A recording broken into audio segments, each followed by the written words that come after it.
What's up, y'all? Welcome to the Thai Life. Today, I want to show you guys this beautiful set that I did, and I want to show you guys how I did it. This set consists of ombre, glitter, marble, and of course, we encapsulate the foil, and we end it with some beautiful rhinestone. And how do we start this? Of course, I'm going to go ahead and do the preparation, add the tips on. The tips that I'm using is pre-shaped ballerina tips, which I really like because they're not C-curved, but they fit perfectly on a lot of nails. So when it comes to starting this process in doing this design, you have to think about what is the best way for you to start this execution of the design. Should you start with the ombre? Should you start with the glitter or the marble? For me, I like to start with the ombre. Why? It's because you got three different kind of design on different type of fingers. Okay, if I start with the glitters, I might get the glitter into my monomer and kind of get the debris into there. And I don't want that. I want my monomer to stay clean. So that's going to be the last thing I do. The marble, it takes some kind of art, creation, encapsulation. I don't want to start that first because why put myself in a stressful mode? So what I'm going to do is I'm going to build my momentum. That's why I'm going to start with the ombre, y'all. Why do I like to start with the ombre? Well, let's think about it. I'm going to go in with the white core by Young Nails, right? And that white is kind of milky white. So what it does is it doesn't really change the color of the monomer. It's not dark. It's easy to lay. It's like doing a 2B method when you guys are doing an ombre. So I put the white onto the pinky, the index finger, and the thumb. Okay? But when you guys are doing an ombre, just make sure that you place your first white bead 3/4 of the nails. The reason why you want to do that is because you want to give your white enough room so that when you put the nude to do the blend, it's going to create a very nice drag blend, okay? And that is how you do an ombre. And I be honest with y'all, an ombre is one of those easiest method to do, but you can actually charge a client at a good price because not a lot of people can do a nice ombre out there. So as you can see that I'm just brushing the acrylic down. My goal when I am doing any type of acrylic application is I want a smooth surface. I don't care about the thinness or the thickness because I know each length require a different type of thickness, right? But what I care about is the smoothness because when the surface is nice and smooth, I don't have to really spend a lot of time crafting with my electric file. You know what I mean? Time is money. We got to do things efficiently. So, and as you can see, after I finish that, you go on to the next hand and you do the same thing if that's what the clients want, unless they want to change a different finger for the different style. But in my case, she wants the same thing equivalent to the other hand. So now after I apply the white, I'm going to go in with the blend for the ombre, y'all. And that's how it's going to work because I'm going to try to get the easy stuff out of the way. And I know doing ombre is easy to me. And I'm going to make sure that it's easy for y'all by the time we finish this video. Look how easy it is, y'all. Y'all look at the videos and y'all notice I just put the nude on there and I just kind of rub it down and it's going to create a nice blend.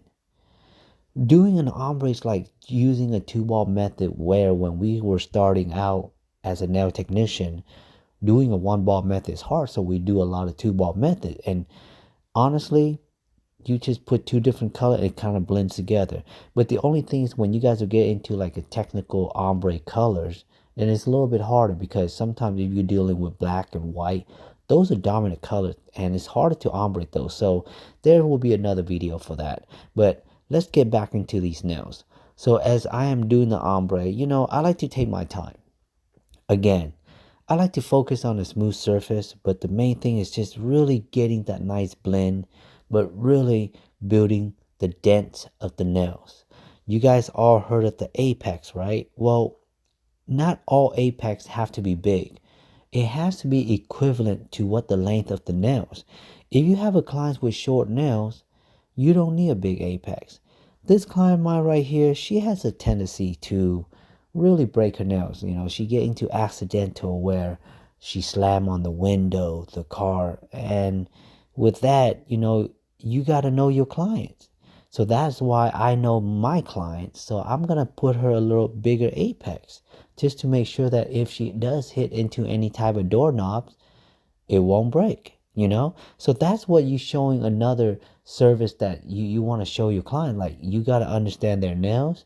You got to make sure that you see what's right for them. So there's really no right or wrong answer. Is like, how big is the apex? There's really no right answer, because that just depends on the nails that you're doing. As a nail technician, you have to really observe all that. That's why a lot of nail technicians out there, they don't really focus on the little detail. They just look at the color, the shape, and the length, and they're done. If you look into the little detail, that's when your craft is beginning to look really nice and clean. Because nail is an art, y'all. I repeatedly say this so many times, that nail is an art. So you gotta treat the art with respect, and you gotta really care about all the little detail. You know what I mean? So I'm gonna finish up this thumb with the ombre. And what I'm gonna do is, again, I'm gonna create a smooth. Look at how nice the ombre is, y'all. Look at that. Look how beautiful that looks. That is so nice, isn't it? But so whatever I am doing to this hand right here, y'all gonna do the same thing with the other hand. But if y'all having a problem just picking up the bead, just know one thing, y'all. It's all about how much ratio y'all picking up from the monomers. And that sounds easy, right? When I say that, that sounds easy. But what I'm trying to say is, depends on the size of your brush. Like, this is the Panna Kolinsky, y'all, size 14. It works for me. I can use that for design. I can use that for all kind of stuff. So after I do the ombre, y'all, I am going to go in doing the marble. Like I say, I'm not going to do the glitter yet, because the glitter, sometimes the flakes fall into my monomers. So after I do this design, more likely the monomer is not gonna be used on anybody, if it gets so really messy. So I'm gonna create this marble effect.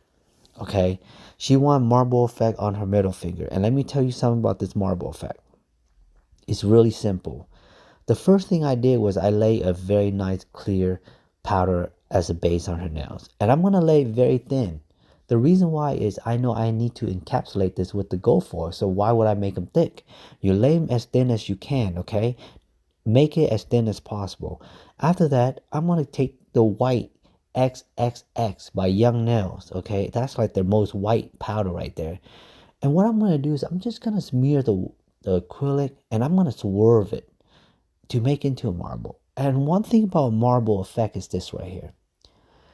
It doesn't have to be perfect. Okay, when it's too perfect, it's not a marble effect.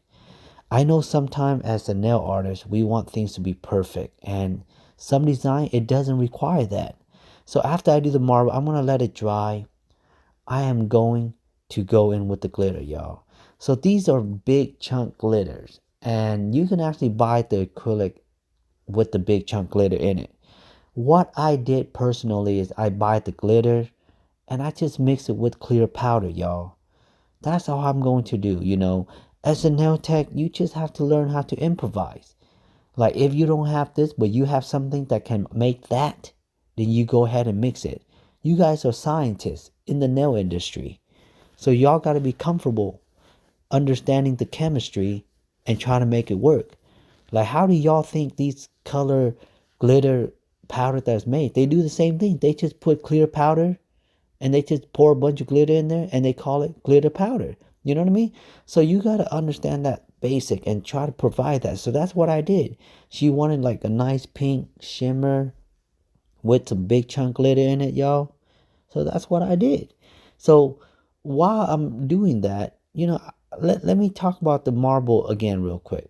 The marble, I just want to let y'all know that when you put the acrylic and you wave it and you dab some monomers in it, it kind of fades away. And so it's going to create some nice thick dents, and it's going to create some like shaded area, and it creates a very beautiful marble. And that's why I love about doing acrylic marble, y'all.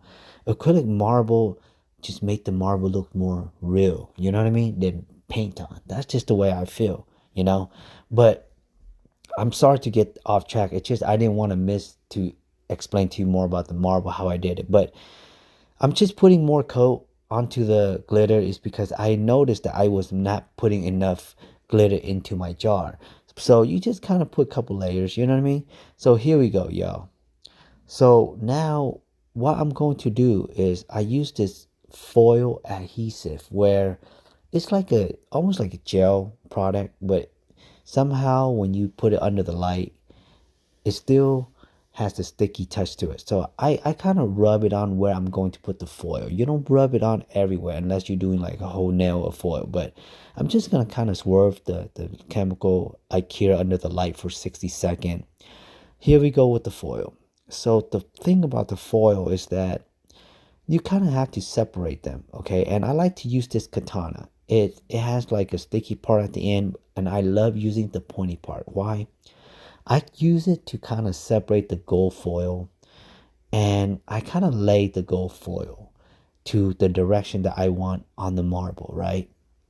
So the thing about that is that I also use the sharp part, and I kind of like use that to scratch the foil as I'm laying onto the nails. By doing that, it give it that nice drizzle. It kind of looks like the gold is just falling flakes onto the nails. You know what I mean? So that's why I did that. And when I did that, I kind of just, at this point, I'm just going to follow my instinct. At this point, the clients, they really, really appreciate the fact that you're doing this already because they know it's time consuming. It is artwork. Appreciate the process. You know what I mean?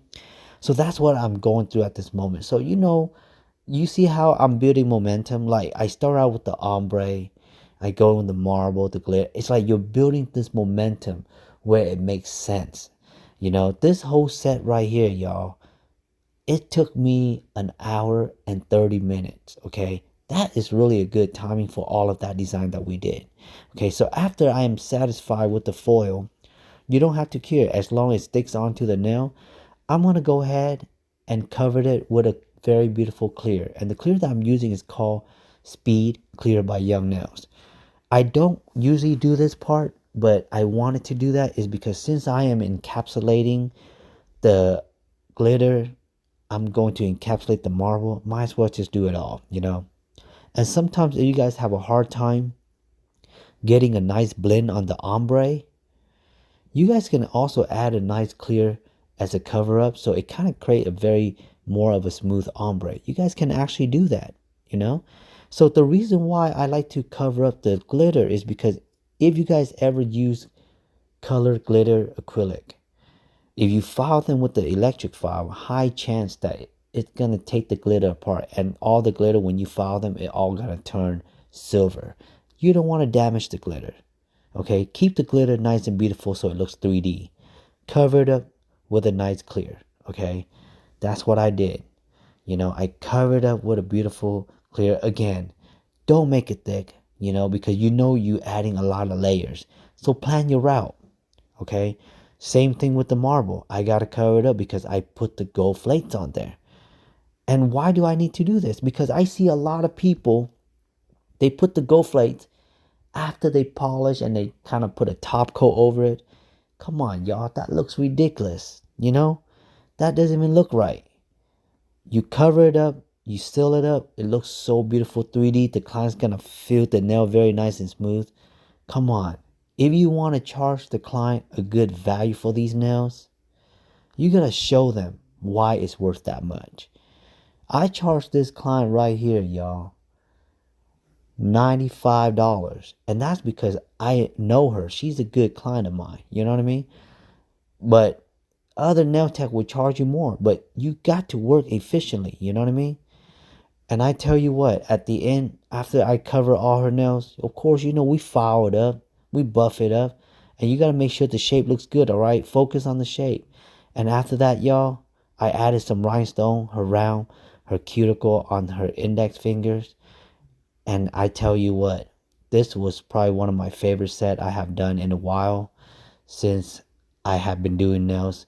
And honestly, I am so proud of myself. And honestly, I know y'all can do this. And if y'all like this video, give it a thumbs up, y'all. And make sure to subscribe to the channel and get some more nail video and some fun life vlogs. Thank you very much. Have a good day.